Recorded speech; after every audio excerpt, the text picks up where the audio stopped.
కల్తీ జరగలేదని చెప్పి సిటీ నివేదిక ఇచ్చింది. దీన్ని ఎలా చూస్తారు? గతంలో పవన్ కళ్యాణ్ గారు వీళ్ళందరూ రోడ్డుకెక్కారు గదా! దీన్ని ఎలా చూస్తారు?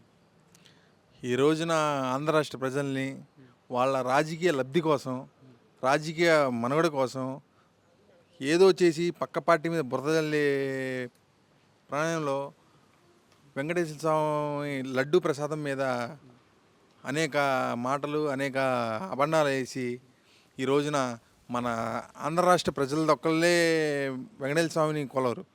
టోటల్ ఇండియా మొత్తం వెంకటేశ్వర స్వామి అంటే భక్తితో చాలా ఇది చేస్తారు.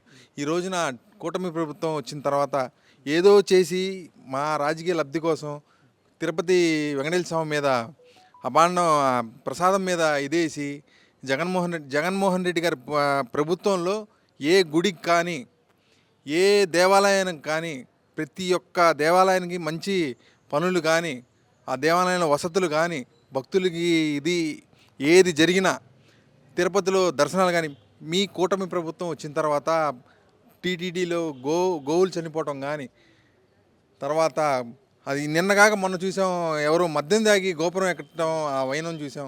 కూటమి ప్రభుత్వం వచ్చిన చాలా వరకు జరిగినాయి. జగన్మోహన్ రెడ్డి గారి హయాంలో ఏ ఒక్క అన్యాయం కానీ కల్తీ కానీ ఏది జరగలేదు. ఈ రోజున సిట్ అధికారులు కోర్టుకి ఇవ్వడం జరిగింది.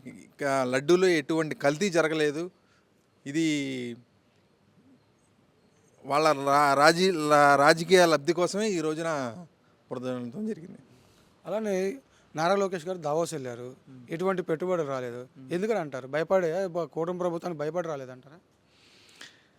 ఏంటంటే సంవత్సరానికి ఒకసారి లేకపోతే 6 నెలలకు ఒకసారి ఊరకట్లా వెళ్ళి దావోస్కి వెళ్ళి టైంపాస్ చేసి రావటం సర్వసాధారణం.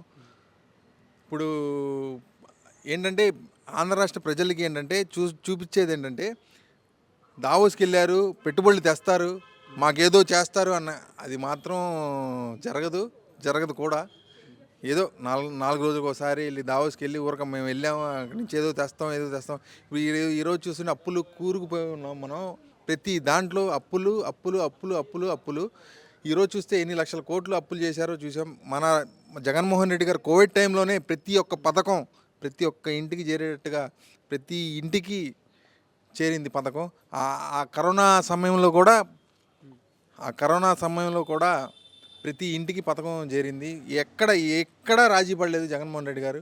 ఈరోజు చూస్తూ ఉంటే 2 సంవత్సరాలు వచ్చింది, ఏమీ లేదు. అయినా సరే అప్పులు చేసి ఈ విధంగా వస్తున్నారు.